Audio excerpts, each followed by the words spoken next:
Hello and welcome back to the California Cannabis Report. I'm your host, Jared Schwass, and after a little bit of break, we're back with an exciting episode for you. We go up to Humboldt County and interview Lizandro Salazar, co-founder of ArcataX, an award-winning cannabis manufacturer. We talk about his products, Arcata Fire, the history of Humboldt, and what this industry may look like in the future. We have an exciting episode for you. I hope you get a lot out of it. I hope you enjoy it. Just FYI, the camera is a little shaky, so be prepared for that. The audio is great, just the camera is a little off. Sorry about that. We'll fix it next time. I hope you're ready for this great episode. Let's go up to Humboldt County and see what's growing up in the mountains. Come on, let's go.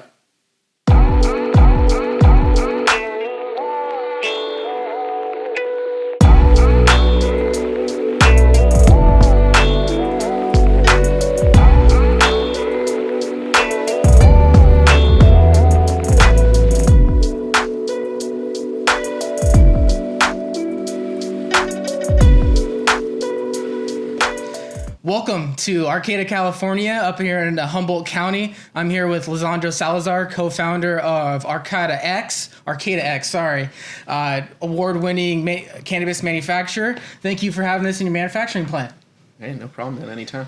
Hey, and it's a little different. We're usually up in the hills at some cultivation, but it's gonna be great to get some inside perspective of a manufacturer, especially award-winning manufacturer. You know, it's nice in the winter to be a manufacturer. Summer, spring, fall, it's a little rough not, to be inside the whole time. But this time of year, it's actually nice to be warm and, it's kind of foggy and wet outside. So I'm happy to be here. That's great. So are we. Yeah. And so tell people a little bit about your history, where you're from, how you got into the industry. Totally. Well, grew up in Santa Cruz. Very kind of like localized, weed heavy, youth, surfing, skating, all that's kind of a mecca down there. And, pot was just the thing you did either before or after, and usually not during, but sometimes during, going outside and having fun, basically. And so that turned into realizing, oh my God, we're young, we're kind of spending money. We'd rather not spend money to get high, so let's start trying to grow. Oh, this guy's dad has a seed or two, let's crack those seeds. Back then it was obviously illegal, so either it was a tiny little pot, in someone's backyard, or hiking all the way up to the top of a hill somewhere in the forest and throwing some plants out there and hoping that they actually grew. Half the time they never did, and half of that time we actually got a harvest. But in that scene at that time, there was a lot of indoor, underground cultivation things happening. So the strain Blue Dream, for instance, was founded in Santa Cruz. That was back when OG was a coveted strain. And I just remember talking to my friends being like, hey man, can I get that cut? It's no. And that was OG. So this was, let's call it 2002. So it wasn't really an industry back then. It was just, hey, we don't want to spend all this money. We like the plant. We like, Fast forward a couple years, we realized, oh yeah, people are actually doing this at scale. I had just come up to reggae on the river. The whole reggae scene was also another connection, another thing that we got from Santa Cruz, and that brought us up into Humboldt for reggae. Realizing then there was a massive industry happening, basically in the dark, and people were doing a lot of weed growing up here, and so Santa Cruz was definitely a place. It was high rent. Kind of the rat race was very real. We were at the age where we were kind of free and open to do what we wanted. It's my friend Case and I, who's one of the co-founders, also founder of Cannabis. And so, next thing we know, 2009, we found ourselves up here on a pot farm, a real pot farm. And so then, that just started the entry into the industry. At that time, it was all 215 stuff. And at that time, in 2009, was it your own pot farm, or were you working on someone else's? Good question. Yeah. So originally we came up. There's we call them the old timers, but they were actually the new guys. If you ask them, because the old timers came up in the 70s, they came up in the 90s. So we were working for the Grateful Dead family who went on tour. Then they're like, okay, we got some money, come up here in the 90s. Then they got their pot farm started. So I worked for a lot of that family kind of up in like Titlow Hill area, which is about 45 minutes from here. Awesome. Yeah. 2009, you're working on a farm. How did you end up transitioning into manufacturing? So I didn't actually transition till like 2016, 2017. So in between 2009 and that point, I probably worked on 8 to 10 different farms, management, building, trimming, harvesting, sales, you name it. Mostly my friends, at that point. And kind of looking back, probably had a little PTSD from the last farm that I worked on, which ended up being the first farm in Humboldt that got raided that was in the licensing process. And having done everything right, like to the T, solar, rainwater catchment, we were living in tiny homes, composting toilets, you name it, very, very sustainable. We still kind of got hit by 7 different departments, kind of like made an example out of us even though we weren't doing anything wrong. So that was just like, okay, Fish and Wildlife, State Water Board, all this stuff you have to deal with when you're in cultivation. And so it was just about to go illegal, and I'm like, that seems very complex, and I'm actually not feeling really good about this. So basically got on the phone with my buddy who was actually already extracting at the time, just like low-key setup. And so his eyes were in manufacturing, and he kind of heard about what was going on. He said, I have this spot up in Arcata, it's 7,500 square foot little zone.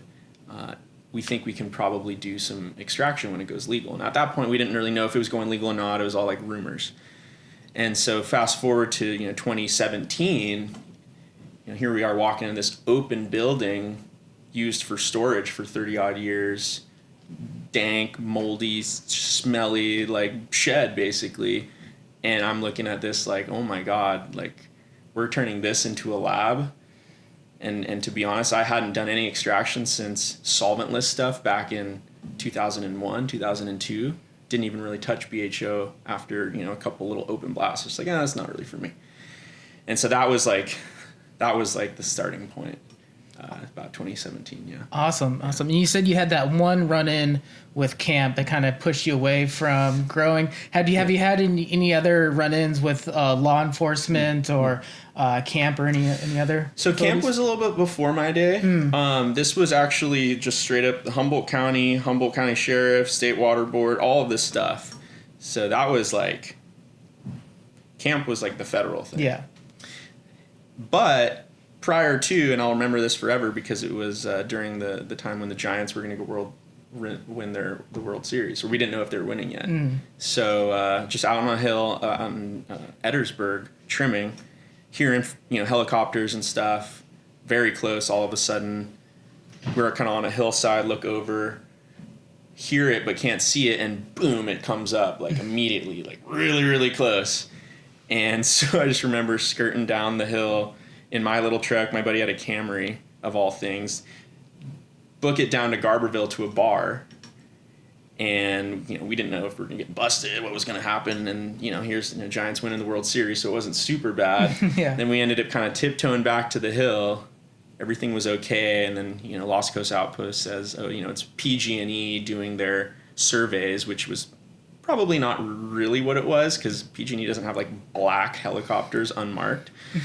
But never, other than that point, when we got raided with the legal farm, never any run-ins with the law. Yeah, that's good. And then, other than kind of that run-in with the authorities, yep. Is there anything else that pushed you into the regulated market to want to get into totally. Yeah. Well, I mean, half of the time you don't realize it, but during that time, subconsciously there was always a low level of stress.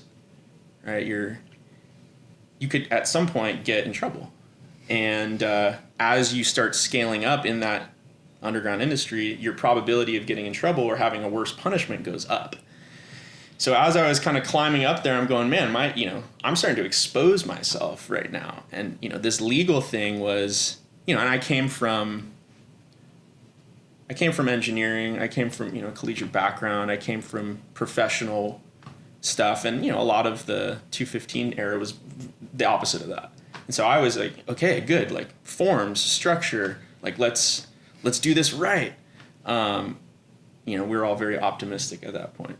But I would say just reducing that like low level stress and then seeing a way to be more open, because the more open you are, the more collaboration you get, the more you can grow your business. Yeah. And so not just having to keep this all to myself, being able to speak more openly, that was like another kind of advantage of this. Yeah.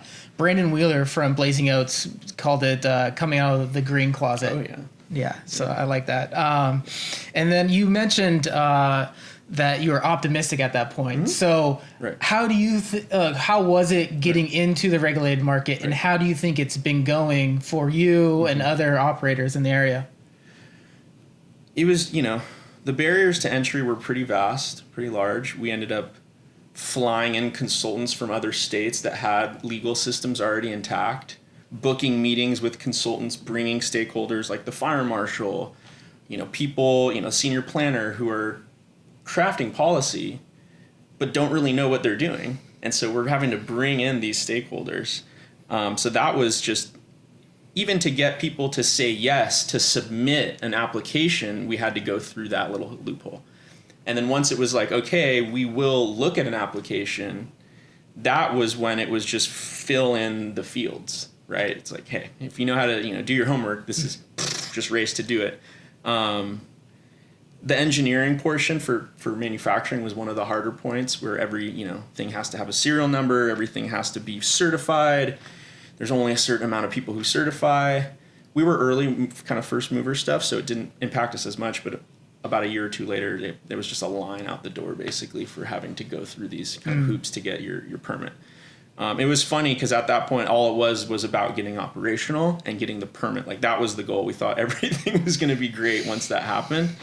And I would say it took us about 18 months, straight up. And we were paying rent the whole time. There was a lot of... Yeah. And it's not that time frame's not uncommon. Yeah. Yeah. So that's, exactly. You're paying rent, you're paying consultants, Totally. you're have all these expenses. Totally.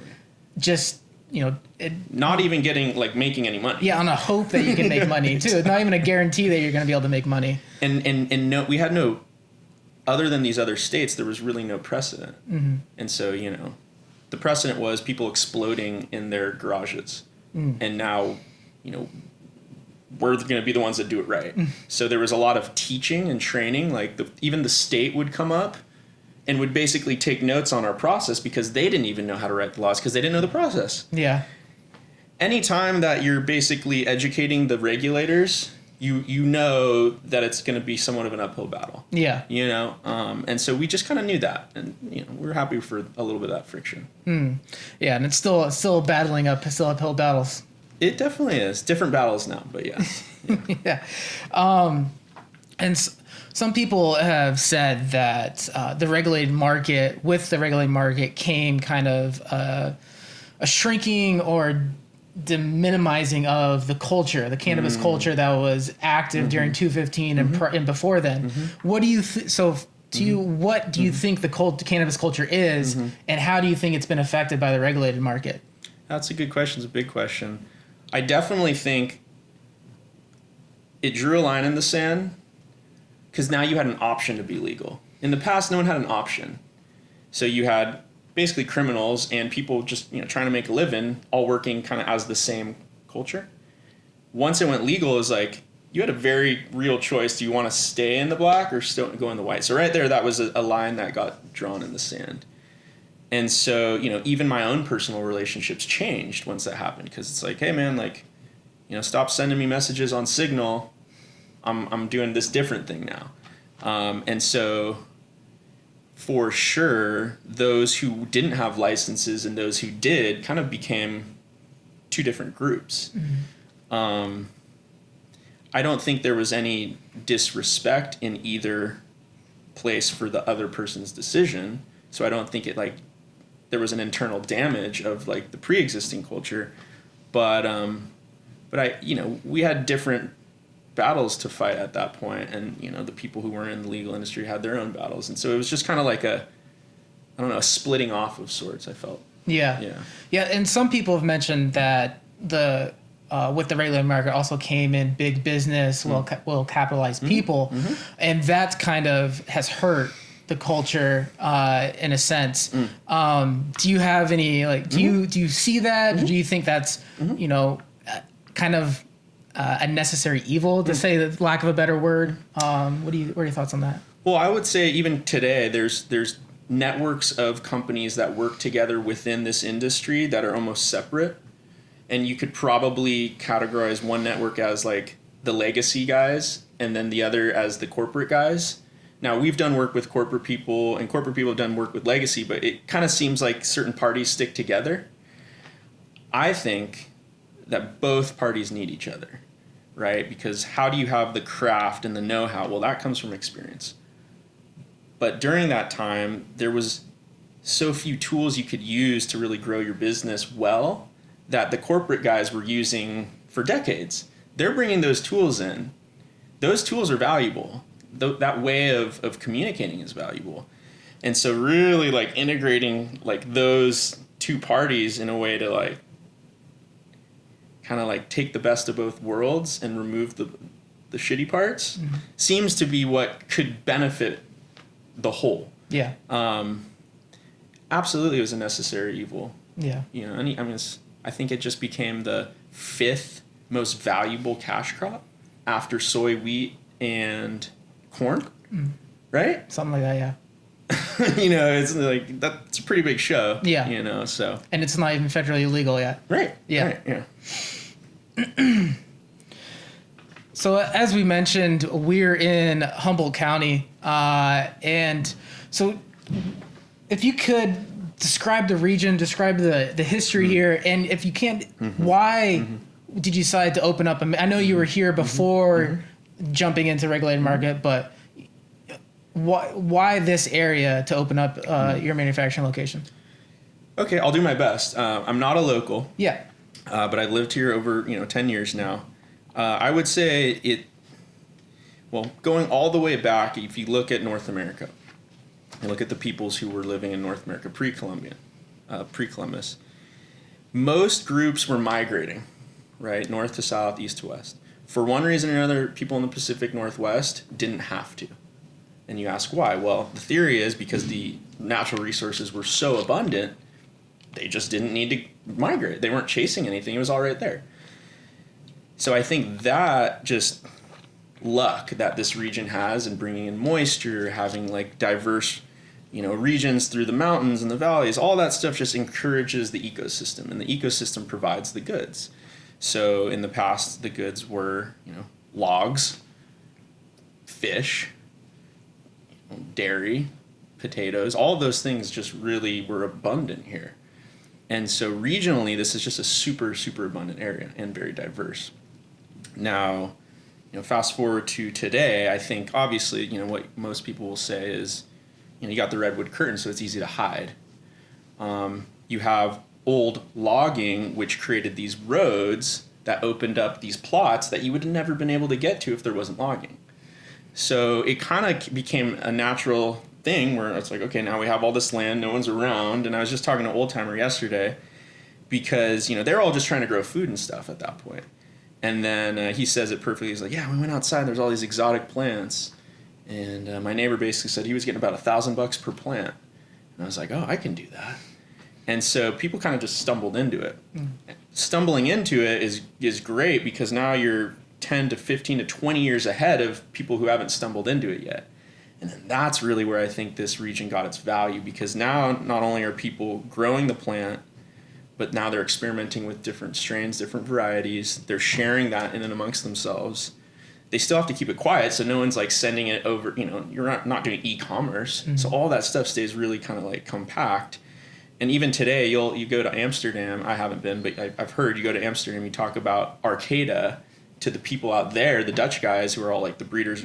They say they came back into Arcata in the 90s, got their genetics, which set them on their careers. So it was kind of a hot spot for breeding, a hot spot for different types of farms. And right here in Arcata, where we're standing today, if you were to draw like a radius, maybe an hour around, you're probably going to tap into 80% of the, multiple thousands of farms that we have in this region. So we're kind of in that hub. And we also just happen to be like right next to the 101. So this was just the natural manufacturing place to be able to capture all of that kind of exotic kind of stuff that was coming out of the hills, which is obviously pristine. And so to me, it's just, we got lucky. It also happens to be a really nice place up here, kind of cool college scene. So yeah, here we are. Awesome. Yeah. And so, ArcataX partners with small farms, gets that high quality flower to produce award-winning extracts. Yep. And you've just recently released Arcata Fire. Yep. But prior to that, you were white labeling. Mm-hmm. Can you kind of walk through the decision of white labeling, of why you went that route rather than your own brand? Yeah. And maybe you drop some of the partners that you work with as well? Totally. Yeah, no, I mean, going back to like anyone who's like starting their business, decisions at critical points will change the entire trajectory of a business.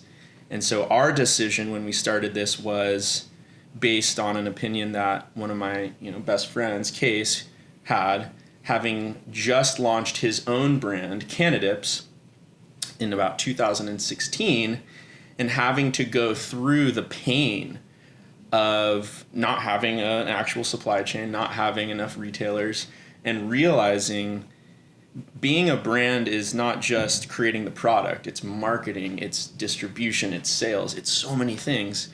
And we just weren't ready for that. And so the idea was, hey, we have all this equipment, we have all this biomass, there's a ton of demand from all of these established brands who had all this funding. Let's just be a service provider for them.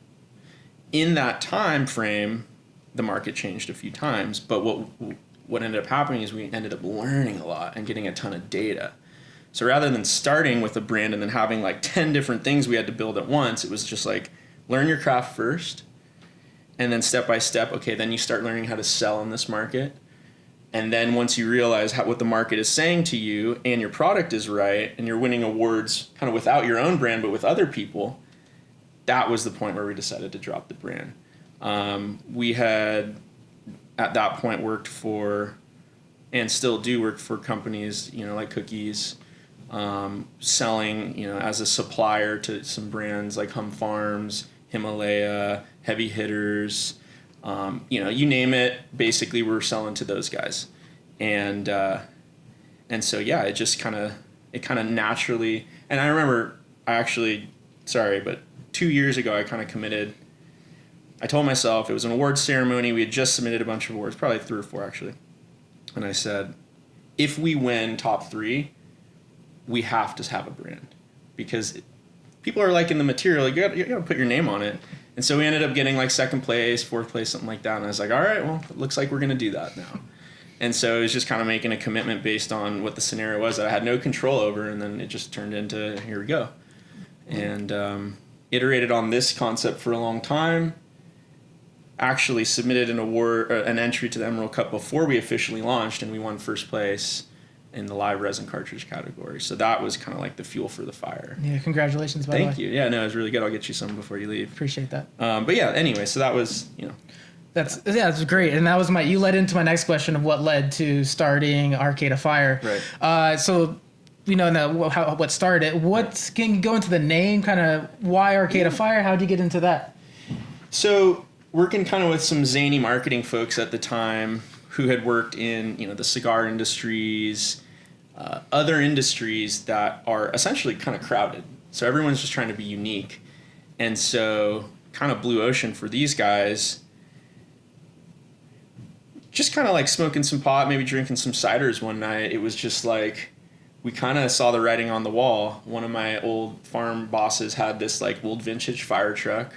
Everyone was talking about how fire all the material was. We were in Arcata, and he's like, why don't we just start a brand that's all around like fire? The fire is the theme. And now we can obviously create the assets around, fire department stuff, but it's going to be based on like the region, which is Arcata, and the fact that, universally in cannabis, fire means quality. So it's just basically quality material coming from Arcata. And we could go all the way into it, but that was kind of the initial kind of conversation that got us there. That's great. Yeah, it was cool. Arcata creating the fire. Yeah. That's awesome. And you also, ArcataX also has an additional brand, Sure. more of a wholesale ammo. Kind of want to explain the decision to have that brand, what that brand's all about, and 100%. introduce that a little bit. Yeah, so because we're ingredient makers, we always have we've had historically tons of available inventory, and so now we're basically combining and formulating things for the market. And what I kind of consistently saw was there was one kind of type of formulation that would hit one price point that would be one place on the price spectrum in the retail market, and so everyone's kind of shooting for the middle. A few people were already at the super premium, but that was coming down, and then no one was really in the value space. So rather than go crowd into that middle section, we basically said, fire is going to be the best of the best of the best, no matter what. Doesn't matter what it costs us to produce. It's the choicest of the choice. However, on the other side, ammo is like a value engineered product. How can we break this thing down into its simplest components, put it back together, and get it as affordable as possible, and kind of save the consumer money? And that was ammo. And it was like two completely different concepts, but what ended up happening is we were able to keep our B2B channel, which was all in that middle segment. All of our premium stuff, no one really noticed because it was small, but then all of our value stuff ended up being able to move. So it kind of worked from a business standpoint. Perfect. Yeah. Awesome. Yeah, full scale. Yep, exactly. That's fantastic. So let's get to the important stuff that everyone wants to know about. Sure. You talked about the brands a little bit. How about the products within the brands? Right. You want to talk about what's out right now with Arcata Fire? Yeah. So maybe just kind of starting out with, live resin. Live resin basically is a product, and there is no definitions. There's no regulatory definitions on this. So if you're a consumer going to the dispensary and something says live resin, it might not be what I'm about to tell you. So just be aware. Derived from fresh frozen flower. That's kind of the key. It has to be an extract that has been made from a flower that has not been dried. That kind of is what live resin. So can you explain walk us through the process? Fresh frozen. Right. How do you get a fresh frozen flower? Okay, so imagine you're at a farm, and it's peak harvest. Everyone's going around sniffing all the plants, stuff like that. What we'll do at that point, and there's a lot of little nuances to this, but we will chop that flower. We will remove any of those fan leaves, and we will freeze that flower on site within about 5 to 10 minutes using dry ice most of the time. And so it's a frozen piece of cannabis, right? And that is what we extract. So living flower, chopped, remove leaves, freeze on site. That's the basic process to get us our starting material. Awesome. Yeah. When you create the live resin, it's based off of certain cultivars and strains. You don't mix, do you? Or do you mix? How does that process? What does that process look like? When I say me, our lab does whatever our clients want to an extent. Does that just go from Arcata Fire? From the Arcata Fire perspective, 100% live resin all the time, no matter what. Single source, single strain. That means I got that strain from this farm, and that means I'm extracting this strain and I'm putting this strain only into this product. Kind of like the purist model. Now, there's other brands that have other ways to do it, but for Arcata Fire purposes, yes, it is always 100% live resin, single source, single strain. Awesome. And when you pheno hunt or look strain hunt, what are you looking for? Actually, let's backtrack one second. What strains are you currently out for Arcata Fire for the live resin? So that's the fun part, right? Because anyone who's a connoisseur, and I've been a flower consumer since I was probably 16. I still am. But the kind of flavor profiles you get with these products is just like, it's not even a comparison. It'd be like going to the store and getting like a Pellegrino with a little bit of lime versus getting like a fresh lime juice from wherever limes were native to, right? So it's just so different. And so the flavors is how we really get to play around. When I'm looking at flavors for the menu, and they change all the time. That's the nature of cannabis. It's like the consumers always want new, right? And so there's legacy strains, which are kind of the ones most people are comfortable with, like Blue Dreams and Jack Herrera's and Pineapple Express, some of that stuff. So we'll kind of keep those on the menu typically. But then for us, the fun is, number one, identifying like underground breeders that just for one reason or another just care so much about their trade. They really have only focused on it and not try to like build some megalithic, companies around it. So that's always fun. And so those will be, our buddy Mr. D, who owns Happy Dreams Genetics. He's put a bunch of flavors on our menu. Grape pancakes would be one of them. Sherbet frosting. He was the originator of the vanilla frosting. There's lime frosting. There's orange apricot frosting. So there's all these like new cultivars that are true cultivars. No one's ever tried them before. So that's kind of one angle. And then the other angle would be like, because we're up here, is finding some of those old kind of more landracey genetics. So for instance, one that comes to mind is like the Humboldt Holy. That came from a monk who lived in Big Sur, growing the weed that would help them meditate, migrated up here, naturalized in Humboldt County, same genetics, and that's the Humboldt Holy. And so that was really cool to find. So we'll find some of these interesting cultivars where it's like, the farmer doesn't even have a name for it. They just tell me the story, and then we try to, backtrack and say, okay, well, this is what we're going to have to call it, because that's not a name, you have to call it something. So land races, new kind of cool kind of crosses, evergreen strains, those are the kinds of things we seem to target. Cool. Yeah. Cool. And how many strains or cultivars do you have right now, or products do you have? Yeah, I mean, on our wholesale menu, I think we probably have, like, to be honest, over 100 varieties. Oh, that's awesome. Right? I think we've probably extracted over 1,000 batches of live resin to date legally, which is a lot of batches. We try to have about 8 to 10 flavors on the menu at one time. So really, it's not really like, it's kind of what's fresh and what's available, kind of like a farm-to-table approach. Gotcha. Where it's like, you go into a farm-to-table restaurant, you might not know what you're going to eat that night, but what you know you're going to eat is really fresh and really good. And so that's kind of how we look at it, is always try to keep the net open for, make sure that the lines of communication are always open. So if someone has something really special that they want to show us, we're going to go out there and find it. Cool. Yeah. Cool. And so do you partner with farms for R&D purposes maybe, and to have them grow certain cultivars that you're looking for?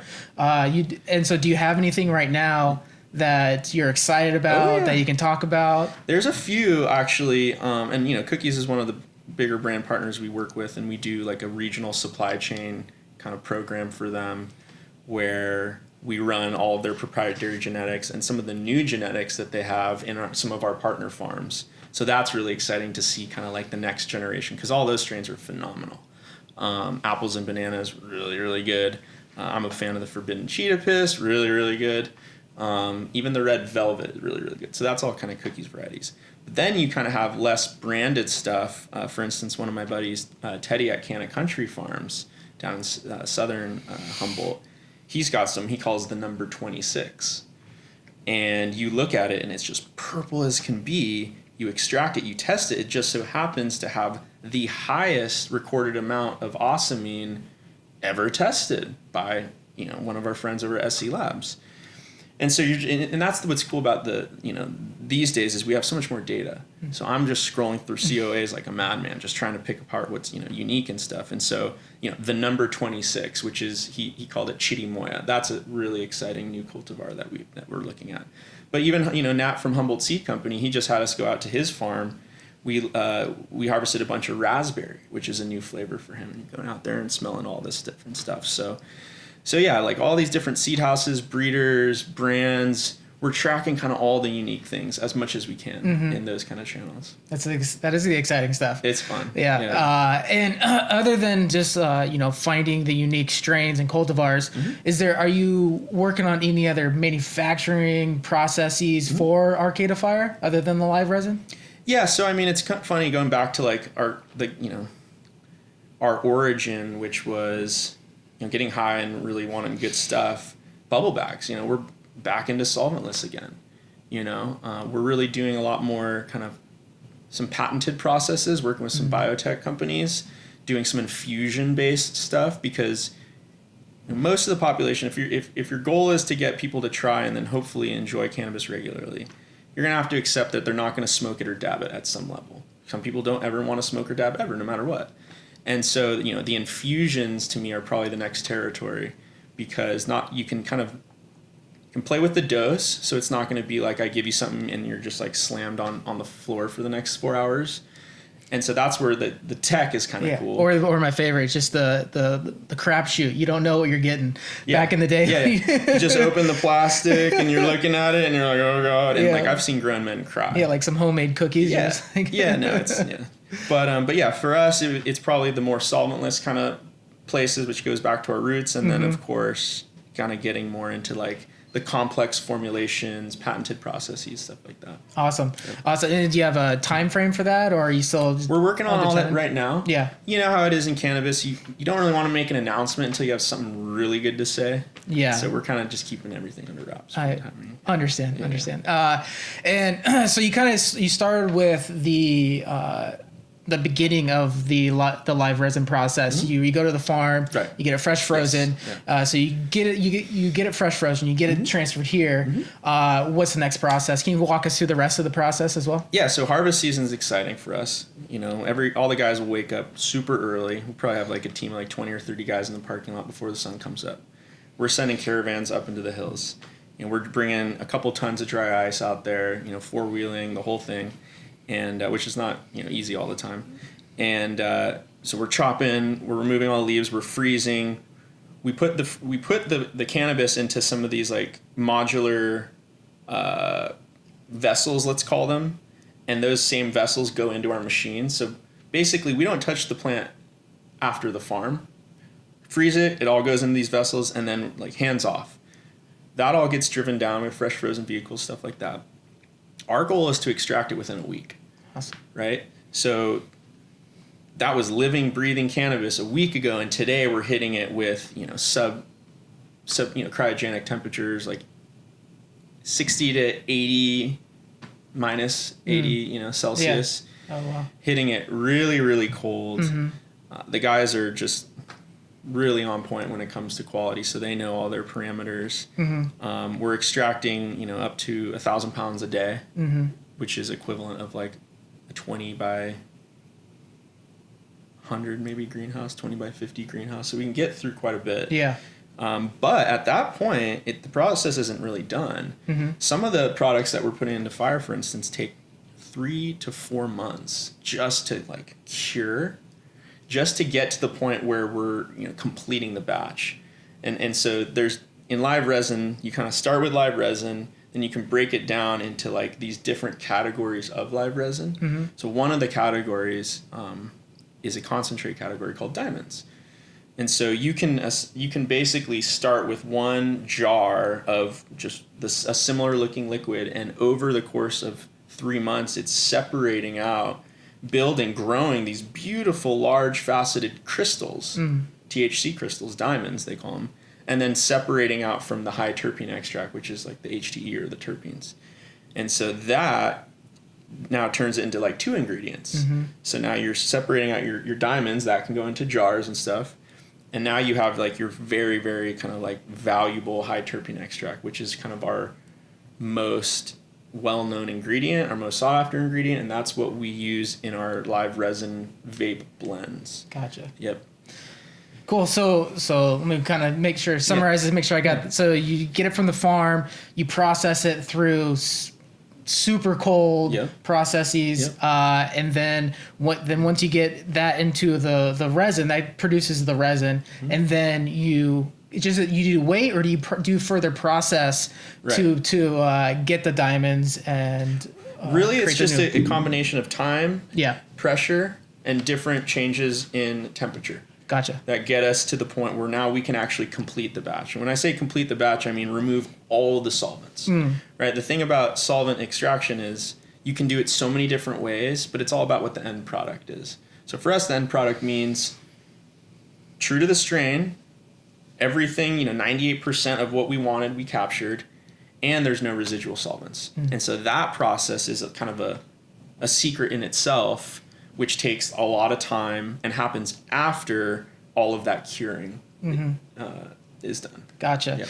And, you said you started manufacturing in around 2017 was the beginning of the process, and we're now in 2021. Explain to me the difference from your perspective of the process. You don't have to go through details, but the learning, what that learning curve was like. So now when you can, were you able to produce those diamonds at the very beginning, or did it kind of take a learning process to get there? Everything.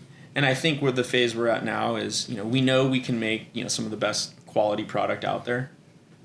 Now it's about standardizing that, training that, and making that an efficient process that you can then bring to other places, right? Because we're just a small little tiny spot, and if we're trying to make the biggest impact with high quality extracts, which we are, and that's our goal, our mission, we need to be able to put that into other states, train and do other things like that. So for me, it's, we got the quality down quite a while ago. Now it's really like, how do you turn that into a well-oiled machine?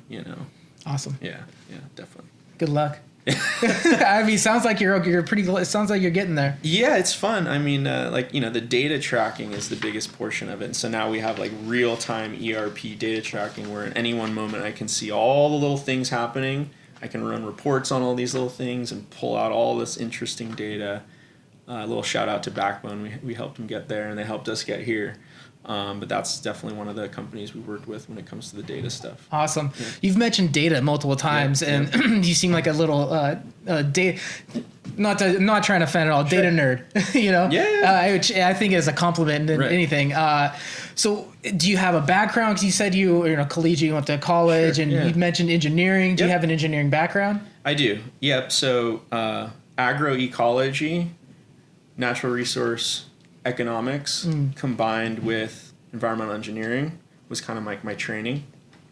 And then I went into sustainability, worked with a lot of the tech guys when they were making all kinds of money and they wanted to like do good. And so they would hire me as a consultant to like create systems for them. So, at one point it was, it's all about like, if you're creating a system, it's all about how things move around. So you want to see flow rates, you want to see the different pain points and the different bottlenecks. And so this is just another system we've designed. And so, to me, it's like, I'm kind of type A. I want to know like what my score is. And so the data kind of gives us that score. Yeah. And so I think that's been nice. Another legal benefit, right? Yeah. Yeah. And like you mentioned, the amount of testing and data that's coming out of legalization is amazing. Yep. Just the research that's being done and can be done about the effects of different terpenes, and if you combine two terps, and I'm most excited about that because that's outstanding. And here's the thing: we don't know anything right now. Like, I've said this a few times, but I'm not sure why it's not a bigger topic.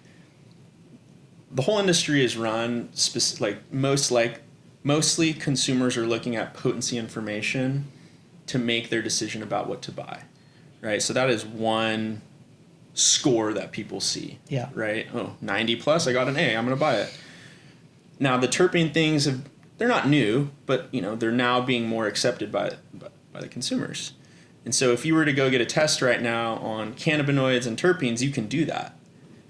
But if you add those two things together, you're still not at 100%. There's this whole other kind of fraction of unknown, and we're starting to figure out where the unknown occurs and where it doesn't occur. And what I'm starting to find out is that unknown actually points to quality in a huge way. But we don't have tests for all this stuff. You can call it flavonoids, you can call it esters, you can call all these different, like all these different kinds of compounds, but I just call it like the unknown, right? And so we're not even working with clear data to start with. There's like 20% of what's in these products that aren't even being tested for. Yeah. So people are consuming something, 20% of it, and then no one even knows what it is and doesn't want to acknowledge because we don't have the test for it. So like we're just getting started. Yeah. For sure. Yeah. And to open up the full potential of the plant is very exciting. Yeah. Yeah. Yeah. I mean, not to mention all the, we extract a lot of indoor material and we'll find a bunch of fats and waxes sometimes. That's just like a normal thing for indoor stuff. And, for a while there, we were saving it. Now we're not really saving it, but guess what? Like fats and waxes, like there's whole industries that run off of lotions and oils and all these things. So there's just so many parts of this like product that we're not even thinking about. Yeah. Right. And so I definitely see a lot more innovation coming as soon as, we get through some of these difficulties. Yeah, it is a difficult times, but the future does look promising. Yeah. Well, it looks bright, and just the amount of knowledge, if anything, is going to be fantastic. Agreed. We mentioned a little bit about ArcataX partnering with small farms, and the stated mission ArcataX is to partner with these farms and share revenue with them. Can you kind of how do you guys accomplish that? What kind of deals do you work with with the small farms? It's changed a lot, and I will say that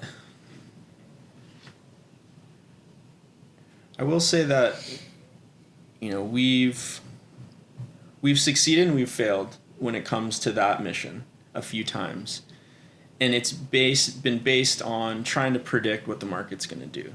So early on, we would take in a lot of material, knowing, hey, our sales are here, the graphs are going up, take it all in, we'll extract it, and we'll sell it, and everyone makes money.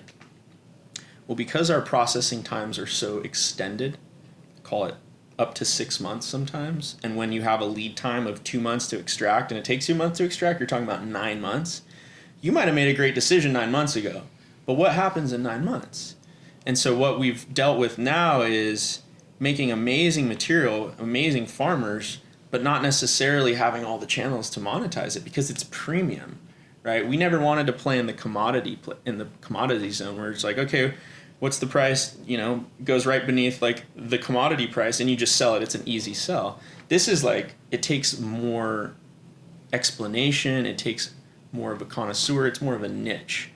So exemplifying these farmers' work, we've done a really good job. Now, I would say 2018, 2019, everyone was making more money than they've ever made. Now, what happened last year was insane for the concentrate industry. Basically, happened before the flower industry had its big dump. We had our like chop your legs off moment.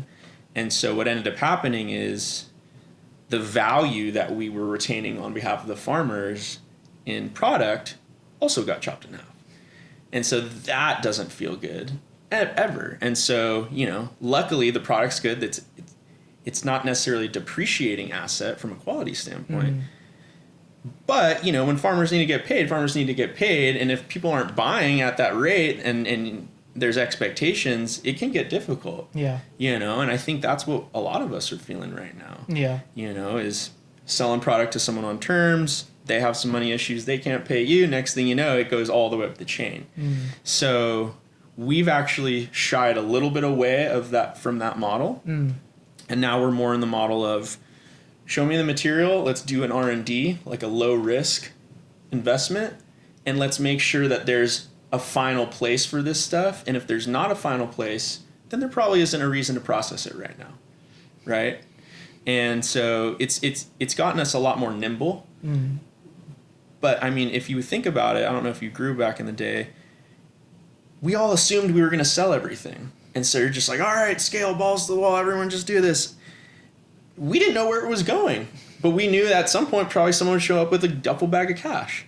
And so that same mindset perpetuated through post 215, and then it was like a real hit, like, oh wow, this isn't a national supply chain. This is a little tiny supply chain in California, and this is a little tiny niche of these products, and you got a whole bunch of supply.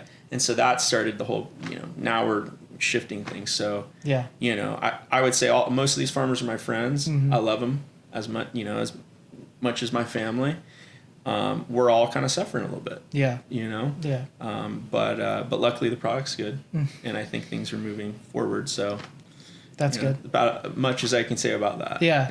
That's good that it's doesn't diminish over time. Right. You mentioned that as a small market in California, which some people would look at you kind of weird. But because it's not national, it's smaller than national.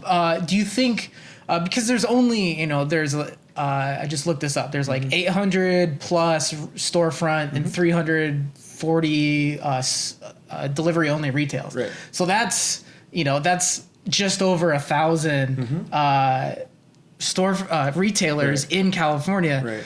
Do you think there would be better access, more customer? Like, you think you'd be able to sell more if you had greater access to consumers, or do you think you're kind of tapped out that the consumers have the access?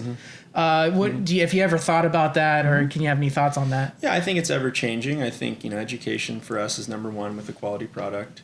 I'd say our when we started early on, we realized our machines were capable of extracting that of an MSO times like 10. So we realized our production capacity could far exceed the amount of demand. And then you multiply how many labs we have, which is one, multiplied by how many licenses there are, which is a lot. And then you multiply that with how much those guys could produce if they were running 24/7. It's a glut. Yeah. And these are very potent, very, very potent, ingredients. Like a 1 gram cartridge could last a moderate smoker over a month. Yeah. And we have the capacity of making 10,000 of those per day, right? So I think what ended up happening is the infrastructure got built much quicker than the demand side got built. Gotcha. Right? And then the education's just like, people are just going in and buying what they think has a high potency, and there could be products on the shelf right next to them that are 10 times better, but they don't really know. And so, I think, everyone got really learned how to produce very quickly, and now everyone's trying to figure out how to sell just as fervently. Gotcha. Yeah. And the consumer education, how do you think that gets increased? How do you spearhead it? What's the process of educating the consumer more? I know that the bud tenders play a huge role in that. Right. But from a manufacturing standpoint, you don't really you have a limited role in that. Right. You could talk to the bud tenders, but that talking to every single bud tender would be painful and expensive. So what do you think that operators such as yourself that don't have direct consumer access can do to educate the people? I've seen a lot of good innovation recently. I mean, some people are doing like digital bud tender trainings, right? Remote trainings. People win prizes after putting like little quizzes together. And so that's all good. I think it just comes down to like, we live in a society right now where our attention spans are probably the lowest they've ever been. And so how often are you, looking on your phone to educate yourself, right? And you're probably, a well-to-do person, you're a professional. So if we have a limited amount of information we can give to a consumer, what is that information? Is it going to be teaching them live resin 101? Or is it going to be showing them some flashy thing around Arcata Fire so that they want to buy our product? So, these decisions, if I had endless attention span of my consumers, that would be one thing. Yeah. But we don't. So we really kind of have to pick and choose, and so we look at like companies or events like the Emerald Cup to really offer like workshops and booths and places for people to be immersed in these education things. And then, they have an event so that their judges who are well versed in these things can then bring some of these products to the light, and then rather than a consumer having to learn A through Z, they just trust these companies, these judges, and so they can make that purchase. So to me, that's a good investment of our time, is to kind of collaborate with these kind of like event companies and stuff like that. That's smart. Yeah. And you talked a little bit about the struggles throughout the industry right now. And let's just think about Humboldt County specifically. Where do you think the future of Humboldt County cannabis goes? Where do you think it's headed? Short term or long term? Do both. Okay. I would say short term, it's all about not dying for a lot of operators right now. But it's also a wake-up call, because a lot of the ways we were running things early on were extremely inefficient, and we all knew they were inefficient. But because the margins were so high, it didn't feel as painful. Still making money, even though that was a waste of time, and we lost out there. So number one, I think it's a good wake-up call for those who are enthusiastic about changing their behaviors. Those who don't want to change their behaviors, it doesn't look good for them. If anything, it's brought our community closer. We're getting more creative. For instance, we just talked to the Salmon Creek Collective, who now have all of like last year's product that no one's buying, but it's really, really good. And these are strains that, Salmon Creek Big Bud, some of the things like, you can't make that stuff up. These guys have some cool genetics. So because of the fact that they couldn't just sell these on the open market like normal, it actually brought them all together. We were able to kind of create a plan for creating a brand around this small little collective using the material that they couldn't sell. Had they sold all that, none of that would have happened, and they would all just been doing run-of-the-mill same stuff.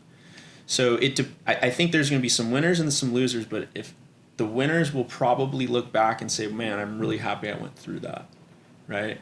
Now, long-term, those people who made it through that gauntlet, assuming that the feds and state lines will open up, the taxes aren't just going to drown everybody, I think the future is extremely bright. I mean, we're talking revenue along the same lines of a massive global cash crop, but we're talking a craft that you could bring into a conversation like chocolate or coffee or perfume, really, really premium luxury items. So those two realities are pretty exciting from a business economy standpoint. And because I see this region as a hub for all of that, and a lot of it's come out of here, I would assume that the consumer at some point will learn that story, and then they'll try to go back to the source. And so that's kind of what we're all banking on around here is like, this is the source. We're going to keep iterating, keep doing our best. And by the time things open up and everyone figures it out, we'll be primed and ready to go.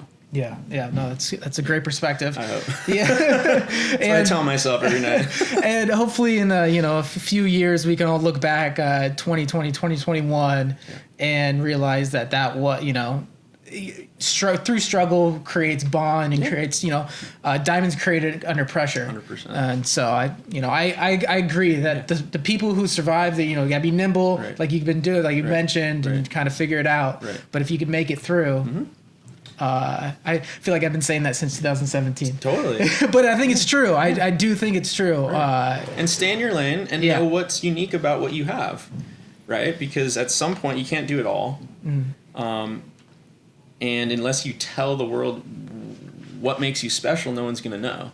And so that's a big learning experience that I've seen for farmers or everybody is untraining the seclusion that we put ourselves in during 215, which is like, I'm not telling you anything. I'm a construction guy. I happen to surf in the middle of the day, and that's none of your business.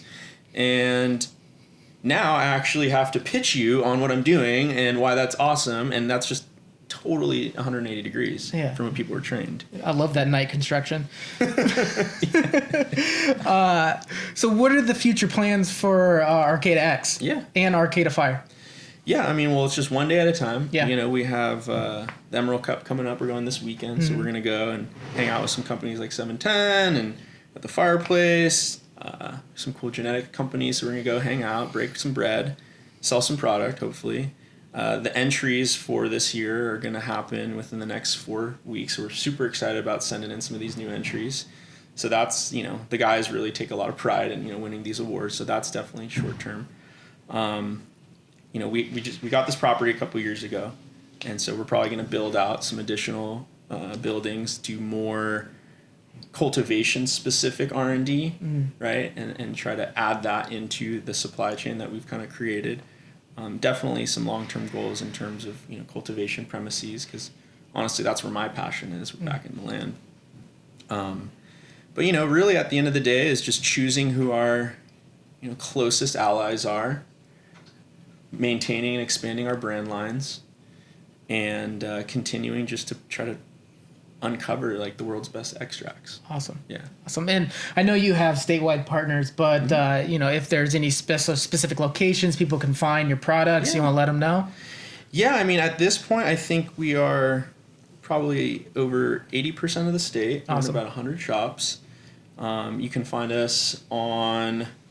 There's a few e-commerce platforms that carry us. I think Flower Co. would be one of them. I think there's some speedy weedy delivery companies down in LA if you're in LA. Most dispensaries in kind of like the large population centers carry us. And if not, just hit us up on Instagram at Arcata Fire, DM us, and if your dispensary just for some reason doesn't have us, let us know and we'll get you some product. Let them know. Yeah. And before we go, is there anything that we haven't touched on that you want to let them know, just get out, anything you want to talk about? I'm curious about your perspective, having worked for some big dogs and having worked some big deals, where you think that the future is taking us in terms of a corporate takeover, or mom and pop joins arms and they start kind of batting down the doors. What's your perspective? Yeah, my perspective is I feel like there's a lot of hurdles for small operations. There are regulations within the state that prohibit kind of small operators, especially cultivators, to come together, to kind of, just like normal farms can create a collective to pool money. They can't really do that in California. So that's very limiting. But I do feel, that, like you're mentioning, with federal legalization, with state lines opening, if those individuals can get access to distribution, there's going to be customers are going to want Mendocino, Humboldt, product all over the country. And so, with that, and plus the creation of the Appalachia program, I think that combined is going to be a win for the small operators. Now, can they exist by the time all that comes together? That's going to be the tough part, because with the Safe Banking Act not coming through, limiting the access to traditional capital that small operators can get, it's going to create even more of a mergers and consolidation within the market, and it'll open the door for big companies to come in. And so it's tough, and so I think if you have find some good distributors, there are some out there that have access to the retailers that do sell craft brands. There are out there. They're very limited though. So, but if you can get those connections, secure those distribution chains, and survive for a year or two, hopefully within 2 years, the legalization will be a thing, and then the Appalachia program will be starting to be operational, and we can start labeling stuff with Appalachias. I think once when that comes, you'll get, because with federal legalization, you'll be able to get traditional bank loans, and relief. Exactly. And then 280E doesn't play a factor, so you can actually take business expenses deductions. And so I think all that. So basically, just lighten the load. That's the problem. I don't like relying on government action, because if you stick relying on government action, then you're at their will, and that's not a good place to be, in my opinion. So you kind of, that's why I was talking about secure those distributions, secure those retailers, maybe create an organization with a couple of people to secure a retail or distribution yourself. Try to get creative, get nimble. There are certain deals you can structure deals in a way that's that can benefit both parties, give leeway to one party, but a quick hit for one, but then a long term for another.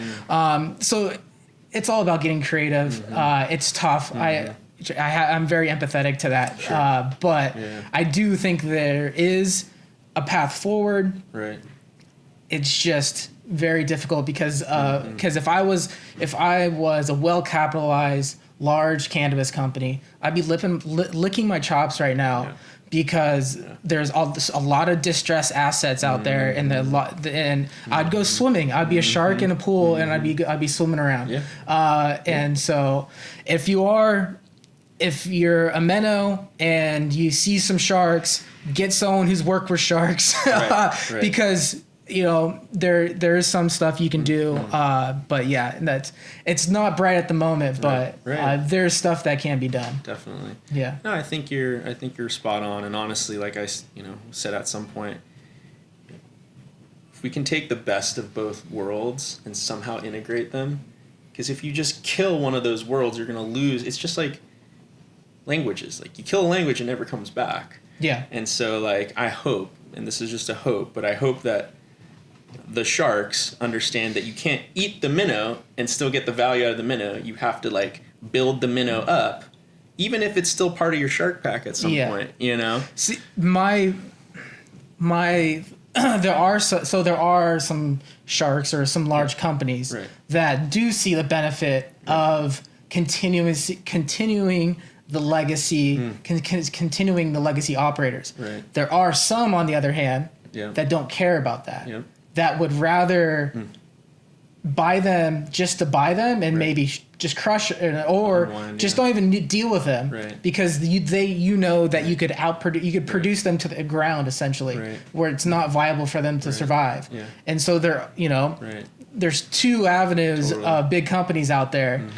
But I do agree that there is the connection between the two, the big a business-minded person and a legacy person. It would be create a great cannabis company that could survive and actually do very, very well because you have the two. Exactly. Because you could be able to enter that luxury product with the capital and the business mind to get into there and create that distribution and supply chain. 100%. And that's why I think cookies is going to take off and it has taken off and done so well because they have that legacy and they have that business mind as well. Absolutely. And, they're doing really good, impactful things. You know, they have their whole social equity programs and social impact programs. Correct. And it's a great success story, to be honest.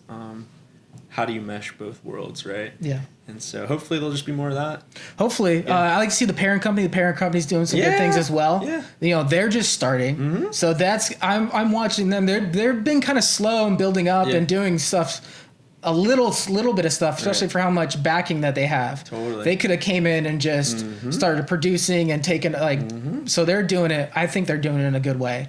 I'm excited to see how they grow. They got some great minds on their team, actually. Yeah. One of the guys who kind of started his cannabis career did so. He's a part of that group now. Did so in this building, actually. Oh, awesome. Yeah. What's his name? John Figueredo was the president of Sisu. I think he's doing something else now. Awesome. But yeah, no, it's I mean, that's the thing. It's sometimes not everyone wins, but it's a great game and everyone appreciates the game. And then of course the winners go on. And I think if anything right now, we're just in like a very unique time. Prohibition.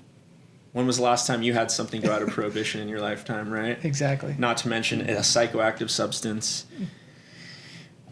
Billions of dollars coming in here, how's it going to shake out? We'll see. Yeah, and we're at the very beginning. Yeah. They're at the end of the day, in 20 years, the number one cannabis company it probably may not even been started yet. That's true. So 100%. That's how early we are. Yeah. In inning one, maybe two, maybe one. We'll see. Exactly. Awesome. Well, thank you so much for this. This has been great. Thanks for the conversation. Thanks for inviting me here. Absolutely. Yeah. I'll have to go downstairs, get you a cart. Let's do it. All right.